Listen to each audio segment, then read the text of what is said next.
ਕਾਂਡ 14 ਪੰਜਾਬ ਉੱਪਰ ਪੱਕਾ ਅਧਿਕਾਰ। ਕਾਂਗੜੇ ਉੱਪਰ ਅਧਿਕਾਰ ਤੇ ਗੋਰਖਿਆਂ ਨੂੰ ਬਾਹਰ ਕੱਢਣਾ। ਲਾਹੌਰ ਦੀ ਸੰਧੀ ਲੜਾਈ ਝਗੜੇ ਲਈ ਮਸ਼ਹੂਰ ਲੋਕਾਂ ਦੀਆਂ ਨਜ਼ਰਾਂ ਵਿੱਚ ਕੋਈ ਮਾਣ ਵਧਾਉਣ ਵਾਲੀ ਘਟਨਾ ਨਹੀਂ ਸੀ। ਖੁਸ਼ਕਿਸਮਤੀ ਨਾਲ ਅੰਗਰੇਜ਼ ਦੂਤ ਦੇ ਚਲੇ ਜਾਣ ਦੇ ਕੁਝ ਮਹੀਨਿਆਂ ਮਗਰੋਂ ਹੀ ਉਸ ਨੂੰ ਆਪਣੀ ਗੁਆਚੀ ਹੋਈ ਸ਼ਾਨ ਪ੍ਰਾਪਤ ਕਰਨ ਦਾ ਮੌਕਾ ਹੱਥ ਲੱਗਾ। ਸੰਸਾਰ ਚੰਦ ਜੋ ਗੋਰਖਿਆਂ ਵਿਰੁੱਧ ਲੜਾਈ ਵਿੱਚ ਹਾਰ ਰਿਹਾ ਸੀ, ਉਸ ਨੇ ਲਾਹੌਰ ਦਰਬਾਰ ਅਤੇ ਅੰਗਰੇਜ਼ਾਂ ਦੋਹਾਂ ਨੂੰ ਸਹਾਇਤਾ ਲਈ ਬੇਨਤੀ ਕੀਤੀ। ਸੰਸਾਰ ਚੰਦ ਦੀ ਚਾਲ ਨੂੰ ਅਸਫਲ ਬਣਾਉਣ ਲਈ ਗੋਰਖਿਆਂ ਨੇ ਅੰਗਰੇਜ਼ਾਂ ਨੂੰ ਉਸ ਦੇ ਨਾਲ ਰਲ ਕੇ ਕਾਂਗੜੇ ਉੱਪਰ ਕਬਜ਼ਾ ਕਰਨ ਲਈ ਆਖਿਆ ਤੇ ਮਹਾਰਾਜੇ ਨੂੰ ਨਿਰਪੱਖ ਰਹਿਣ ਦੇ ਬਦਲੇ ਉਸ ਨੇ ਖਿਰਾਜ ਦੇਣ ਦੀ ਪੇਸ਼ਕਸ਼ ਕੀਤੀ। ਅੰਗਰੇਜ਼ਾਂ ਨੇ ਸੰਸਾਰ ਚੰਦ ਦੀ ਬੇਨਤੀ ਤੇ ਗੋਰਖਿਆਂ ਦੀ ਬੇਨਤੀ ਇਸ ਕਰਕੇ ਰੱਦ ਕਰ ਦਿੱਤੀ ਕਿ ਉਹ ਸਤਲੁਜ ਦੇ ਲਹਿੰਦੇ ਪਾਸੇ ਦੇ ਲੋਕਾਂ ਦੇ ਮਾਮਲੇ ਵਿੱਚ ਦਖਲ ਨਹੀਂ ਦੇ ਸਕਦੇ। ਦਰਬਾਰ ਨੇ ਸੰਸਾਰ ਚੰਦ ਦੀ ਇਸ ਆਧਾਰ ਤੇ ਵੀ ਸਹਾਇਤਾ ਕਰਨ ਦਾ ਫੈਸਲਾ ਕੀਤਾ ਕਿ ਕਾਂਗੜਾ ਪੰਜਾਬ ਦਾ ਭਾਗ ਸੀ, ਪਰ ਨਾਲ ਹੀ ਕਾਂਗੜੇ ਦਾ ਕਿਲਾ ਹਵਾਲੇ ਕਰ ਦੇਣ ਦੀ ਸ਼ਰਤ ਵੀ ਰੱਖੀ। ਸੰਸਾਰ ਚੰਦ ਨੇ ਇਹ ਸ਼ਰਤ ਪ੍ਰਵਾਨ ਕਰ ਲਈ ਤੇ ਦਰਬਾਰ ਦੀਆਂ ਸੈਨਾਵਾਂ ਨੇ ਤੁਰੰਤ ਹੀ ਗੋਰਖਿਆਂ ਦੀ ਨੇਪਾਲ ਵੱਲੋਂ ਆਉਂਦੀ ਰਸਦ ਸਮੱਗਰੀ ਤੇ ਸਹਾਇਤਾ ਸਮੱਗਰੀ ਰੋਕਣ ਲਈ ਮੋਰਚੇ ਸੰਭਾਲ ਲਏ। ਕਾਂਗੜਾ ਖੇਤਰ ਦੇ ਮੁਖੀ ਸਰਦਾਰਾਂ ਨੂੰ ਵੀ ਹੁਕਮ ਦੇ ਦਿੱਤਾ ਗਿਆ ਕਿ ਉਹ ਗੋਰਖਿਆਂ ਨੂੰ ਕੋਈ ਰਸਦ ਸਮਾਨ ਨਾ ਵੇਚਣ। ਮਹਾਰਾਜਾ ਕਾਂਗੜੇ ਦੇ ਕਿਲੇ ਉੱਪਰ ਕਬਜ਼ਾ ਕਰਨ ਲਈ ਕਾਂਗੜੇ ਪਹੁੰਚ ਗਿਆ। ਸੰਸਾਰ ਚੰਦ ਟਾਲ ਮਟੋਲ ਕਰਨ ਲੱਗਾ। ਉਸ ਨੇ ਇਕਰਾਰ ਕੀਤਾ ਕਿ ਜਦੋਂ ਹੀ ਗੋਰਖਿਆਂ ਨੂੰ ਕੱਢ ਦਿੱਤਾ ਗਿਆ, ਉਸ ਵੇਲੇ ਹੀ ਕਿਲਾ ਦਰਬਾਰ ਦੇ ਹਵਾਲੇ ਕਰ ਦਿੱਤਾ ਜਾਵੇਗਾ। ਮਹਾਰਾਜਾ ਸੰਸਾਰ ਚੰਦ ਦੀ ਚਾਲ ਵਿੱਚ ਆਉਣ ਵਾਲਾ ਨਹੀਂ ਸੀ ਤੇ ਉਸ ਨਾਲ ਵਾਦ ਵਿਵਾਦ ਕਰਨ ਦਾ ਸਮਾਂ ਵੀ ਨਹੀਂ ਸੀ। ਉਸ ਨੇ ਸੰਸਾਰ ਚੰਦ ਦੇ ਪੁੱਤਰ ਅਨੁਰੋਧ ਚੰਦ ਨੂੰ, ਜੋ ਯਰਗਮਾਲ ਵਜੋਂ ਮਹਾਰਾਜੇ ਪਾਸ ਸੀ, ਮਹਾਰਾਜੇ ਨੇ ਕੈਦ ਵਿੱਚ ਸੁੱਟ ਦਿੱਤਾ। ਸੰਸਾਰ ਚੰਦ ਨੇ ਮਹਾਰਾਜੇ ਦੀ ਈਨ ਮੰਨ ਲਈ ਤੇ 24 ਅਗਸਤ 1809 ਈਸਵੀ ਨੂੰ ਦਰਬਾਰ ਦੀਆਂ ਸੈਨਾਵਾਂ ਕਿਲੇ ਵਿੱਚ ਦਾਖਲ ਹੋ ਗਈਆਂ। ਗੋਰਖਿਆਂ ਨੇ ਰਾਸ਼ਨ ਸਮੱਗਰੀ ਦੀ ਘਾਟ ਦੇ ਬਾਵਜੂਦ ਡਟ ਕੇ ਮੁਕਾਬਲਾ ਕੀਤਾ। ਜਦੋਂ ਉਹ ਸਰੀਰਕ ਤੌਰ ਤੇ ਲੜਾਈ ਲੜਨ ਦੇ ਸਮਰੱਥ ਨਾ ਰਹੇ ਤਾਂ ਪੰਜਾਬੀਆਂ ਨੇ ਉਹਨਾਂ ਤੇ ਇੱਕ ਜ਼ੋਰਦਾਰ ਹੱਲਾ ਬੋਲ ਦਿੱਤਾ। ਇਹ ਲੜਾਈ ਗਣੇਸ਼ ਘਾਟੀ ਦੀ ਪਹਾੜੀ ਤੇ ਲੜੀ ਗਈ। ਘੇਰੇ ਦੇ ਕਾਰਨ ਥੱਕੇ ਹੋਏ ਤੇ ਭੁੱਖਮਰੀ ਦੇ ਮਾਰੇ ਹੋਏ ਗੋਰਖੇ ਉਗੜ ਦੁਗੜੇ ਪਿੱਛੇ ਨੂੰ ਨੱਠ ਗਏ ਤੇ ਪੰਜਾਬ ਉੱਪਰ ਨੇਪਾਲੀ ਖਤਰਾ ਸਦਾ ਲਈ ਟਲ ਗਿਆ। ਮਹਾਰਾਜੇ ਨੇ ਕਾਂਗੜੇ ਦੇ ਕਿਲੇ ਅੰਦਰ ਸ਼ਾਹੀ ਦਰਬਾਰ ਲਾਇਆ।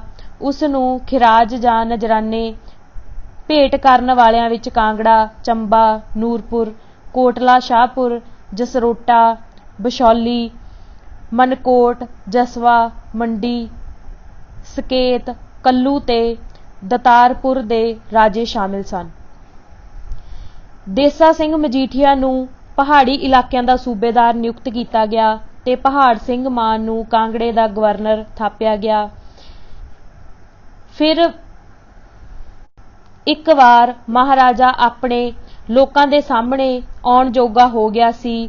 ਉਸ ਦੀ ਵਾਪਸੀ ਸਮੇਂ ਉਸ ਦੇ ਵਿਜੇ ਮਾਰਗ ਤੇ ਪੈਂਦੇ ਪਿੰਡਾਂ ਤੇ ਸ਼ਹਿਰਾਂ ਨੂੰ ਬੜੀ ਠਾਠ ਨਾਲ ਸਵਾਗਤ ਲਈ ਸਜਾਇਆ ਗਿਆ ਸੀ।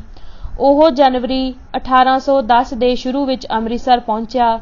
ਉਸ ਦੇ ਪਹੁੰਚਣ ਤੇ ਗੋਬਿੰਦਗੜ੍ਹ ਦੇ ਕਿਲੇ 'ਚੋਂ ਤੋਪਾਂ ਦੀ ਸਲਾਮੀ ਦਿੱਤੀ ਗਈ। ਰਾਤ ਸਮੇਂ ਉਹ ਦੀਪਮਾਲਾ ਨਾਲ ਸਜੇ ਬਾਜ਼ਾਰ ਵਿੱਚੋਂ ਦੀ ਹਰਿਮੰਦਰ ਸਾਹਿਬ ਪਹੁੰਚਿਆ, ਜਿੱਥੇ ਉਸ ਨੇ ਗੁਰੂ ਜੀ ਸਾਹਮਣੇ ਸ਼ੁਕਰਾਨਾ ਭੇਟ ਕੀਤਾ। ਖੁਸ਼ੀਆਂ ਦੇ ਇਹੋ ਜਿਹੇ ਨਜ਼ਾਰੇ ਰਾਜਧਾਨੀ ਵਿੱਚ ਵੇਖੇ ਗਏ। ਪਟਿਆਲੇ ਤੇ ਜੀਂਦ ਦੇ ਰਾਜਿਆਂ ਨੇ ਲਾਹੌਰ ਦਰਬਾਰ ਵਿੱਚ ਵਧਾਈ ਦੇਣ ਲਈ ਆਪਣੇ ਦੂਤ ਭੇਜੇ। ਉਸ ਦੀ ਕਿਸਮਤ ਨੂੰ ਥੋੜ੍ਹੇ ਸਮੇਂ ਲਈ ਲੱਗਾ ਗ੍ਰਹਿਣ ਖਤਮ ਹੋ ਗਿਆ। ਪੰਜਾਬ ਦਾ ਏਕੀਕਰਨ। ਕਾਂਗੜੇ ਦੀ ਜਿੱਤ ਪਿੱਛੋਂ ਦਰਬਾਰ ਨੇ ਰਾਜ ਦੀਆਂ ਹੱਦਾਂ ਅੰਦਰ ਸੁਤੰਤਰ ਰਿਆਸਤਾਂ ਵੱਲ ਮੂੰਹ ਕੀਤਾ। ਸਭ ਤੋਂ ਪਹਿਲਾਂ ਗੁਜਰਾਤ ਦੇ ਭੰਗੀ ਸਰਦਾਰ ਦੀ ਵਾਰੀ ਆਈ, ਜੋ ਆਪਣੇ ਪੁੱਤਰ ਨਾਲ ਲੜ ਪਿਆ ਸੀ। ਅੱਡੋ ਪਾਟੀ ਹੋਏ ਭੰਗੀਆਂ ਦੀ ਸੈਨਾ ਨੇ ਮਾਮੂਲੀ ਜਿਹੀ ਟੱਕਰ ਲਈ।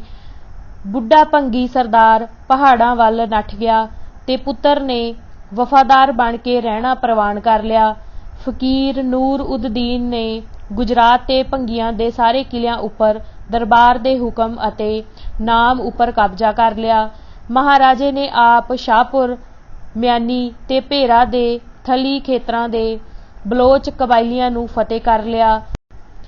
ਫਰਵਰੀ 1810 ਈਸਵੀ ਵਿੱਚ ਉਸ ਨੇ ਬਲੋਚ ਮੁਖੀ ਜਾਫਰ ਖਾਂ ਤੋਂ ਖੁਸ਼ਹਾਬ ਤੇ ਕੱਛ ਦਾ ਕਿਲਾ ਖੋਹ ਕੇ ਉਸ ਨੂੰ ਜ਼ਿੰਦਗੀ ਭਰ ਲਈ ਜਗੀਰ ਦੇ ਦਿੱਤੀ ਤੇ ਸ਼ਾਹੀਵਾਲ ਦੇ ਹਾਕਮ ਫਤਿਹ ਖਾਂ ਤੋਂ ਸ਼ਾਹੀਵਾਲ ਵੀ ਜਿੱਤ ਲਿਆ।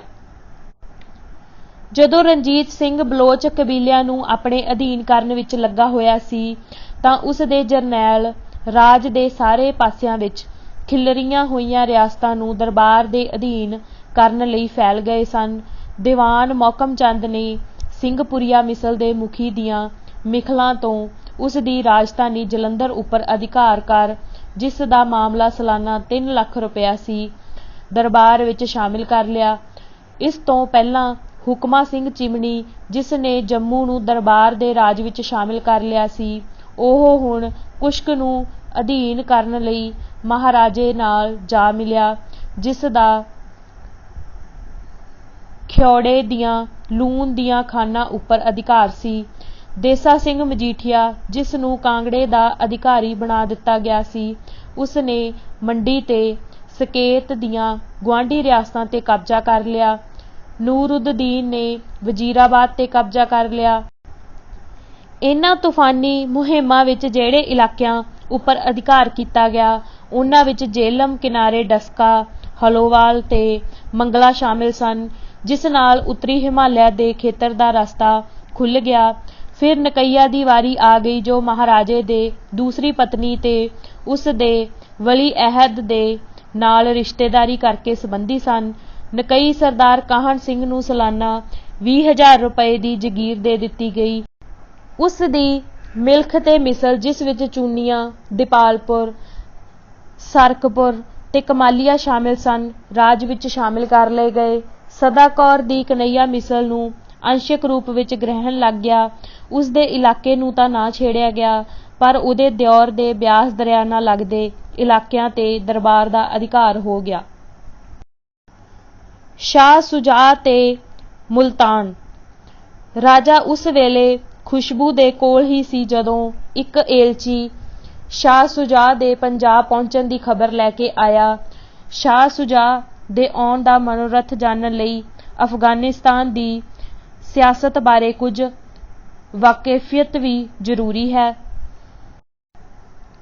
ਅਫਗਾਨ ਸਾਮਰਾਜ ਦੀ ਗੱਦੀ ਦੇ ਵਾਰਿਸ ਬਣਨ ਦੇ ਤਾਂਘਵਾਨ ਅਹਿਮਦ ਸ਼ਾਹ ਦੇ 3 ਪੋਤਰੇ ਸ਼ਾਹ ਜਮਾਨ ਤੇ ਸ਼ਾਹ ਸੁਜਾ ਸ਼ਾਹ ਮਹਿਮੂਦ ਸਨ, ਪਰੰਤੂ ਅਸਲੀ ਤਾਕਤ ਸਦੋਜਈ ਕਬੀਲੇ ਦੇ ਸ਼ਾਹੀ ਪਰਿਵਾਰ ਹੱਥੋਂ ਨਿਕਲ ਕੇ ਬਾਰਕਜ਼ ਕਬੀਲੇ ਦੇ ਮੁੱਖ ਮੰਤਰੀ ਵਜ਼ੀਰ ਫਤਿਹ ਖਾਂ ਦੇ ਹੱਥ ਵਿੱਚ ਚਲੀ ਗਈ ਸੀ। ਬਾਰਕਜ਼ੀ ਦੂਸਰੇ ਦੋਹਾਂ ਭਰਾਵਾਂ ਦੇ ਮੁਕਾਬਲੇ ਤੇ ਸ਼ਾਹ ਮਹਿਮੂਦ ਦੇ ਹੱਕ ਵਿੱਚ ਸਨ। ਸ਼ਾਹ ਜਮਾਨ, ਜਿਸ ਨੇ ਭਾਰਤ ਨੂੰ ਜਿੱਤਣ ਲਈ 4 ਹਮਲੇ ਕੀਤੇ ਸਨ, ਉਸ ਦਾ ਬਾਰਕਜ਼ੀਆਂ ਨੇ ਤਖਤਾ ਪਲਟ ਕੇ ਸ਼ਾਹ ਮਹਿਮੂਦ ਨੂੰ ਗੱਦੀ ਤੇ ਬਿਠਾ ਦਿੱਤਾ। ਮਹਿਮੂਦ ਨੇ ਸਦਾ ਲਈ ਰੰਗਮੰਚ ਤੋਂ ਲਾਂਭੇ ਰੱਖਣ ਲਈ ਸ਼ਾਹ ਜਮਾਨ ਦੀਆਂ ਅੱਖਾਂ ਕਢਵਾ ਦਿੱਤੀਆਂ। ਜਮਾਨ ਦੀ ਥਾਂ ਤੇ ਸ਼ਾਹ ਸੁਜਾ ਆ ਗਿਆ ਤੇ ਉਸ ਨੇ ਮਹਿਮੂਦ ਨੂੰ ਕਾਬਲ ਚੋਂ ਕੱਢ ਦਿੱਤਾ।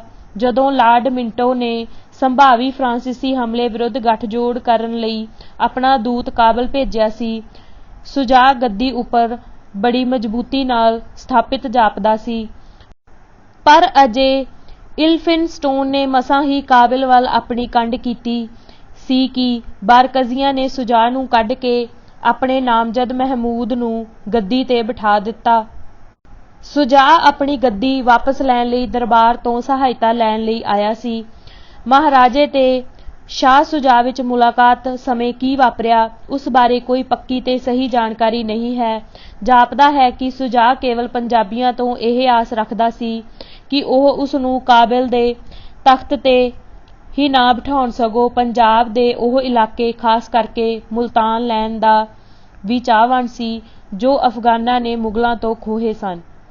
ਦੂਸਰੇ ਪਾਸੇ ਮਹਾਰਾਜਾ ਉਤਨਾ ਹੀ ਉਤਸੁਕ ਸੀ ਕਿ ਦਰਬਾਰ ਵੱਲੋਂ ਅਫਗਾਨਿਸਤਾਨ ਉੱਪਰ ਉਸ ਨੂੰ ਗੱਦੀ ਤੇ ਬਿਠਾਉਣ ਦਾ ਵਚਨ ਦੇਣ ਤੋਂ ਪਹਿਲਾਂ ਉਹ ਇਸ ਗੱਲ ਲਈ ਉਤਾਵਲਾ ਸੀ ਕਿ ਉਹ ਪੰਜਾਬ ਵਿੱਚ ਆਪਣੀਆਂ ਪਹਿਲਾਂ ਪ੍ਰਾਪਤ ਕੀਤੀਆਂ ਜਿੱਤਾਂ ਦਾ ਅਧਿਕਾਰ ਤਿਆਗ ਦੇਵੇ। ਇਸ ਵਿੱਚ ਕੋਈ ਹੈਰਾਨੀ ਨਹੀਂ ਸੀ ਕਿ ਸ਼ੁਜਾ ਤੁਰੰਤ ਵਿਦਾਇਗੀ ਲੈ ਕੇ ਪਿਸ਼ਾਵਰ ਵੱਲ ਪਿੱਛੇ ਹਟ ਗਿਆ। ਦਰਬਾਰ ਨੇ ਮੁਲਤਾਨ ਉੱਪਰ ਹਮਲਾ ਕਰਨ ਲਈ ਫੌਜ ਨੂੰ ਹੁਕਮ ਦੇ ਦਿੱਤਾ। ਮੁਜ਼ੱਫਰ ਖਾਂ ਬੜੀ ਤੀਵਰਤਾ ਤੇ ਬਦਹਵਾਸੀ ਨਾਲ ਅੰਗਰੇਜ਼ਾਂ ਨੂੰ ਸਹਾਇਤਾ ਲਈ ਬੇਨਤੀਆਂ ਕਰਨ ਲੱਗਾ। ਅੰਗਰੇਜ਼ਾਂ ਨੇ 1809 ਈਸਵੀ ਦੀ ਸੰਧੀ ਅਨੁਸਾਰ ਆਪਣੀ ਮਜ਼ਬੂਤੀ ਪ੍ਰਗਟ ਕੀਤੀ। ਦਰਬਾਰ ਦੀ ਸੈਨਾ ਨੇ ਸ਼ਹਿਰ ਦੇ ਚਾਰ ਚੁਫੇਰੇ ਬਿਨਾਂ ਕਿਸੇ ਔਖਿਆਈ ਦੇ ਕਬਜ਼ਾ ਕਰ ਲਿਆ, ਪਰੰਤੂ ਵਿਸ਼ਾਲ ਕਿਲੇ ਦਾ ਤੋਪਾਂ ਕੁਝ ਨਾ ਵਿਗਾੜ ਸਕੀਆਂ। ਜਮਜਮਾ ਤੋਪਾਂ ਦਾ ਵੀ ਕਿਲੇ ਦੀ ਬੁਰਜਦਾਰ ਕੰਧ ਤੇ ਕੋਈ ਅਸਰ ਨਾ ਹੋਇਆ। ਪੰਜਾਬ ਦੇ ਥੋੜੇ ਸਮੇਂ ਦੀ ਠੰਡ ਪਿੱਛੋਂ ਗਰਮੀ ਤੇ ਹਨੇਰੀਆਂ ਦਾ ਮੌਸਮ ਆ ਗਿਆ, ਜਿਸ ਲਈ ਮੁਲਤਾਨ ਬੜਾ ਮਸ਼ਹੂਰ ਹੈ।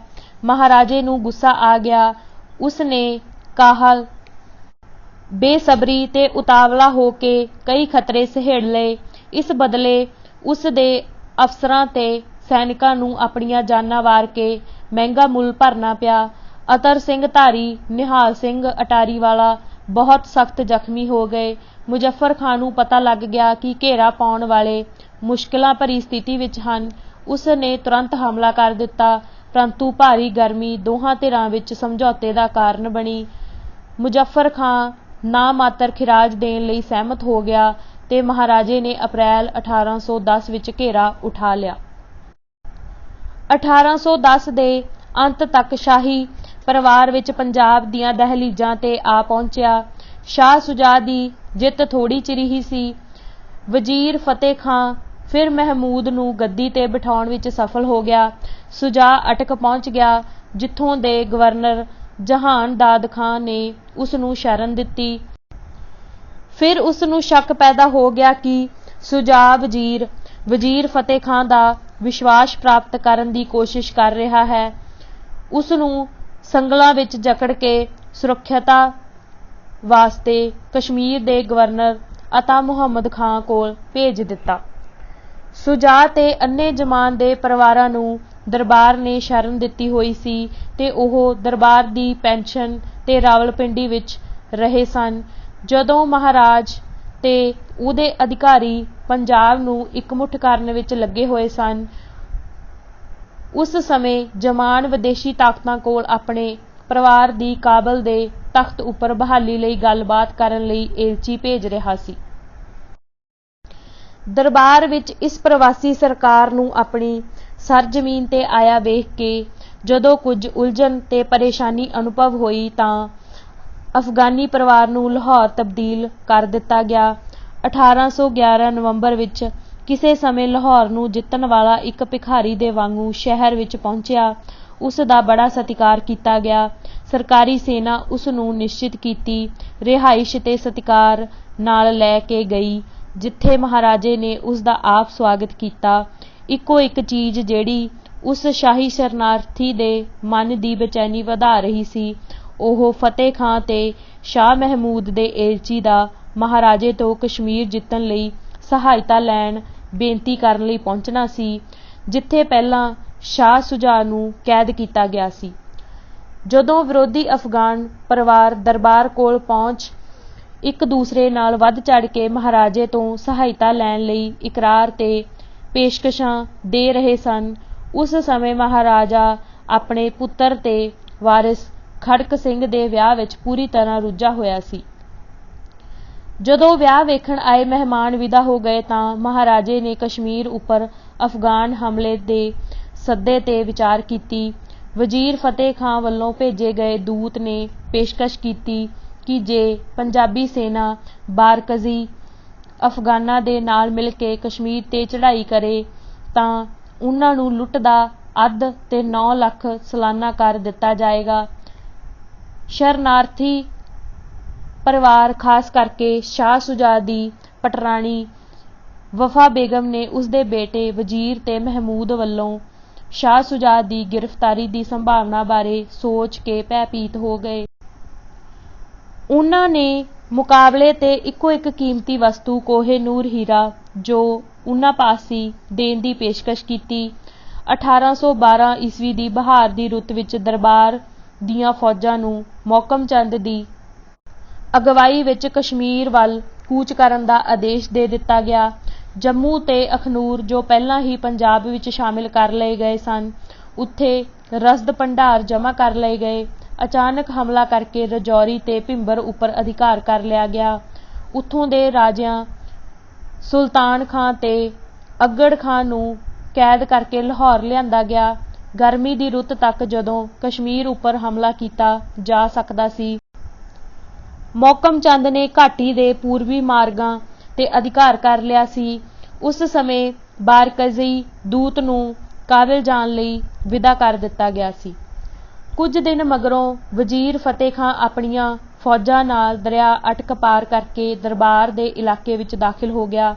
ਮਹਾਰਾਜਾ ਨੇ ਵੀ ਤੁਰੰਤ ਉੱਤਰ ਵੱਲ ਕੂਚ ਕਰਕੇ ਰੋਹਤਾਸ ਜਾ ਕੇ ਡੇਰਾ ਲਾ ਲਿਆ। ਅਫਗਾਨ ਹੁਣ ਪੰਜਾਬੀਆਂ ਨੂੰ ਲਾਂਭੇ ਛੱਡ ਕੇ ਕਸ਼ਮੀਰ ਵਿੱਚ ਦਾਖਲ ਨਹੀਂ ਹੋ ਸਕਦੇ ਸਨ।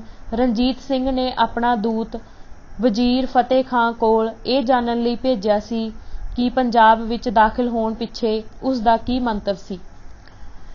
ਵਜ਼ੀਰ ਨੇ ਮਹਾਰਾਜੇ ਨਾਲ ਮੁਲਾਕਾਤ ਕਰਨ ਦੀ ਬੇਨਤੀ ਕੀਤੀ। ਉਹ ਪੂਰੀ ਤਰ੍ਹਾਂ ਹਥਿਆਰਬੰਦ 18 ਭਰਾਵਾਂ ਨਾਲ ਇਸ ਤਰ੍ਹਾਂ ਤਿਆਰੀ ਕਰਕੇ ਆਇਆ ਸੀ ਕਿ ਜੇ ਰਣਜੀਤ ਸਿੰਘ ਕਸ਼ਮੀਰ ਉੱਪਰ ਸਾਂਝਾ ਹਮਲਾ ਕਰਨ ਲਈ ਸਹਿਮਤ ਨਾ ਹੋਇਆ ਤਾਂ ਉਸ ਦਾ ਕਤਲ ਕਰ ਦਿੱਤਾ ਜਾਵੇਗਾ। ਮਹਾਰਾਜੇ ਨੂੰ ਕਤਲ ਕਰਨ ਦੀ ਲੋੜ ਹੀ ਨਹੀਂ ਸੀ, ਕਿਉਂਕਿ ਮਹਾਰਾਜੇ ਨੇ ਕਸ਼ਮੀਰ ਦੀ ਅੱਧੀ ਲੁੱਟ ਤੇ ਸਾਲਾਨਾ 9 ਲੱਖ ਖਿਰਾਜ ਲੈਣ ਬਾਰੇ ਸਹਿਮਤੀ ਪ੍ਰਗਟ ਕਰ ਦਿੱਤੀ ਸੀ। ਇਸ ਗੱਲ ਵਿੱਚ ਸੰਦੇਹ ਹੈ ਕਿ ਦਰਬਾਰ ਆਪਣੇ ਵਚਨ ਤੇ ਪਾਬੰਦ ਰਹਿਣਾ ਚਾਹੁੰਦਾ ਸੀ ਤੇ ਅਫਗਾਨਾਂ ਦੀ ਵੀ ਆਪਣੇ ਵਿਚਾਰਾਂ ਤੇ ਪਾਬੰਦ ਰਹਿਣ ਦੀ ਕੋਈ ਖਾਹਿਸ਼ ਨਹੀਂ ਸੀ।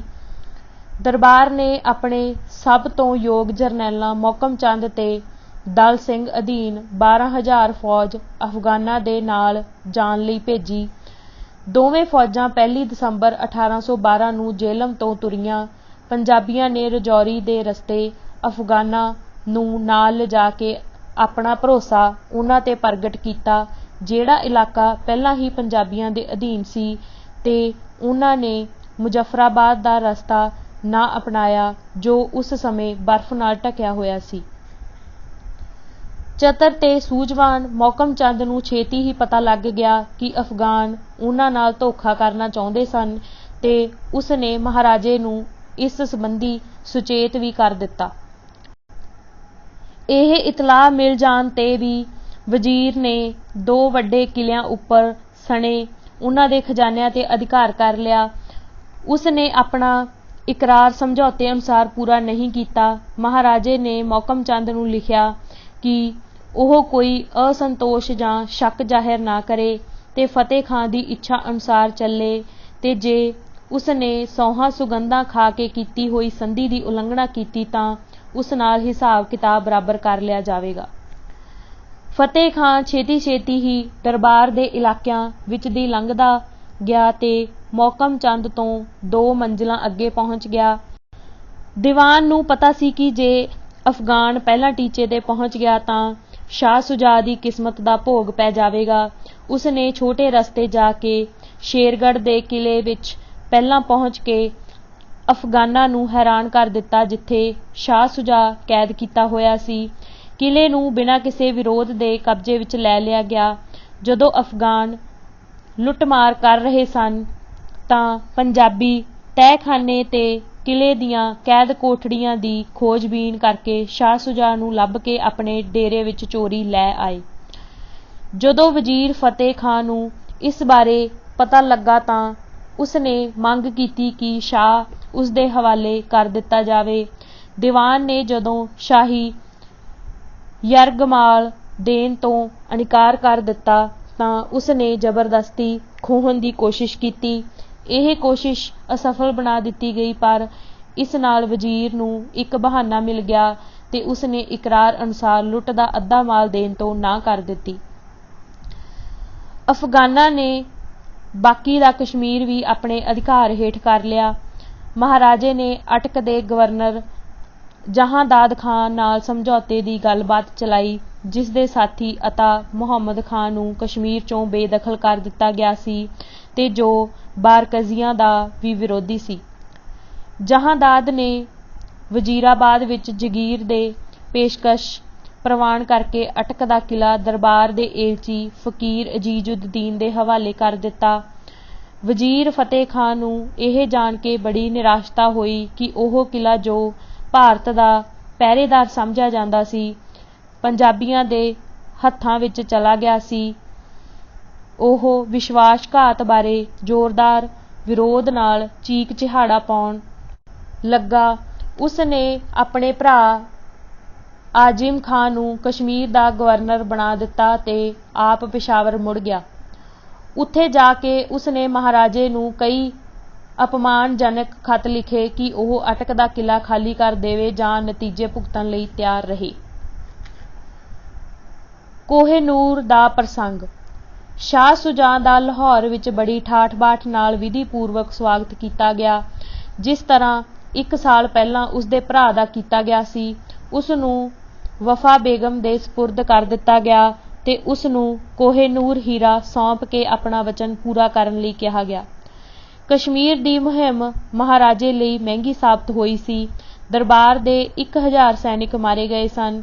ਬਾਰਕਜ਼ੀਆਂ ਨੇ ਸਾਰੇ ਪ੍ਰਾਂਤ ਅਤੇ ਲੁੱਟ ਦੇ ਮਾਲ ਤੇ ਅਧਿਕਾਰ ਕਰ ਲਿਆ ਸੀ ਤੇ ਦਰਬਾਰ ਦਾ ਖਜ਼ਾਨਾ ਖਾਲੀ ਹੋ ਗਿਆ ਸੀ। ਬੇਗਮ ਦਰਬਾਰ ਦੀ ਹੀਰੇ ਬਾਰੇ ਬੇਨਤੀ ਟਾਲ-ਮਟੋਲ ਕਰਦੀ ਰਹੀ। ਮਹਾਰਾਜਾ ਉਸ ਦੀ ਇਤਨੀ ਅਦੁੱਤੀ ਤੇ ਦੁਰਲੱਭ ਵਸਤੂ ਦੇਣ ਦੀ ਝਿਝਕ ਨੂੰ ਚੰਗੀ ਤਰ੍ਹਾਂ ਸਮਝਦਾ ਸੀ। ਇਸ ਲਈ ਉਸ ਨੂੰ ਮਹਾਰਾਜੇ ਨੇ 3 ਲੱਖ ਰੁਪਏ ਨਗਦ ਸੰਕੇਤ ਵਜੋਂ ਤੇ 50,000 ਰੁਪਏ ਸਾਲਾਨਾ ਦੀ ਜਗੀਰ ਦੇਣ ਦੀ ਪੇਸ਼ਕਸ਼ ਕੀਤੀ, ਪਰੰਤੂ ਇਸ ਨਾਲ ਵੀ ਬੇਗਮ ਤੇ ਉਸ ਦੇ ਪਤੀ ਨੇ ਸਹਿਮਤੀ ਪ੍ਰਗਟ ਨਾ ਕੀਤੀ। ਰਣਜੀਤ ਸਿੰਘ ਦਾ ਧੀਰਜ ਮੁੱਕ ਗਿਆ ਤੇ ਉਸ ਨੇ ਕੋਹਿਨੂਰ ਹਵਾਲੇ ਕਰਨ ਦੇਣ ਦਾ ਆਖਰੀ ਹੁਕਮ ਸੁਣਾ ਦਿੱਤਾ। ਅਫਗਾਨ ਪਰਿਵਾਰ ਤੇ ਪਹਿਰਾ ਲਾ ਦਿੱਤਾ। ਉਨ੍ਹਾਂ ਦੀ ਰਸਦ ਵੀ ਘਟਾ ਦਿੱਤੀ ਗਈ ਤੇ ਆਖਿਰ ਕੁਝ ਦਿਨਾਂ ਪਿੱਛੋਂ ਅਫਗਾਨਾਂ ਨੇ 1 ਜੂਨ 1813 ਨੂੰ ਹੀਰਾ ਰਣਜੀਤ ਸਿੰਘ ਦੇ ਹਵਾਲੇ ਕਰ ਦਿੱਤਾ। ਸ਼ਾਹ ਸੁਜਾ ਇਸ ਘਾਟੇ ਨਾਲ ਕੰਗਾਲ ਨਹੀਂ ਹੋ ਗਿਆ ਸੀ। ਉਸ ਨੂੰ ਅਜੇ ਵੀ ਲਾਹੌਰ ਦਰਬਾਰ ਤੋਂ ਗੁਜ਼ਾਰਾ ਭੱਤਾ ਮਿਲਦਾ ਸੀ ਤੇ ਅਜੇ ਵੀ, ਜਿਵੇਂ ਪਿੱਛੇ ਸਿੱਧ ਹੋ ਗਿਆ, ਉਸ ਕੋਲ ਕਾਫੀ ਸੋਨਾ, ਗਹਿਣੇ ਤੇ ਹੀਰੇ ਸਨ।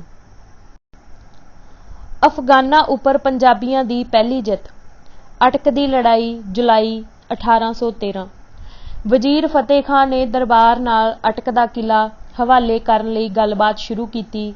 ਉਸ ਨੇ ਮਹਾਰਾਜੇ ਨਾਲ ਦੋਸਤੀ ਦਾ ਦਾਅਵਾ ਜਤਾਇਆ ਤੇ ਉਸ ਦੀ ਵਡਿਆਈ ਵਾਲੇ ਸ਼ਬਦਾਂ ਤੇ ਤੋਹਫ਼ਿਆਂ ਨਾਲ ਉਸ ਨੂੰ ਭਰਮਾਉਣ ਤੇ ਚਾਪਲੂਸੀ ਕਰਨ ਦੀ ਕੋਸ਼ਿਸ਼ ਕੀਤੀ ਤੇ ਵਚਨ ਦਿੱਤਾ ਕਿ ਉਹ ਮੁਲਤਾਨ ਜਿੱਤ ਕੇ ਦਰਬਾਰ ਦੇ ਹਵਾਲੇ ਕਰੇਗਾ। ਦਰਬਾਰ ਨੇ ਇਸ ਗੱਲ ਤੇ ਜ਼ੋਰ ਦਿੱਤਾ ਕਿ ਫਤਿਹ ਖਾਂ ਪਹਿਲਾਂ ਮੁਲਤਾਨ ਜਿੱਤ ਕੇ ਦੇਵੇ ਤੇ ਫਿਰ ਅਟਕ ਬਾਰੇ ਗੱਲਬਾਤ ਕਰੇ। ਦਰਬਾਰ ਨੇ ਉਸ ਸਮੇਂ ਤੱਕ ਅਫਗਾਨਾਂ ਨਾਲ ਪੱਤਰ ਵਿਹਾਰ ਜਾਰੀ ਰੱਖਿਆ ਜਦ ਤੱਕ ਪੰਜਾਬੀ ਸੈਨਾ ਕਿਲ੍ਹੇ ਦੀ ਸਹਾਇਤਾ ਲਈ ਨਾ ਪਹੁੰਚੀ।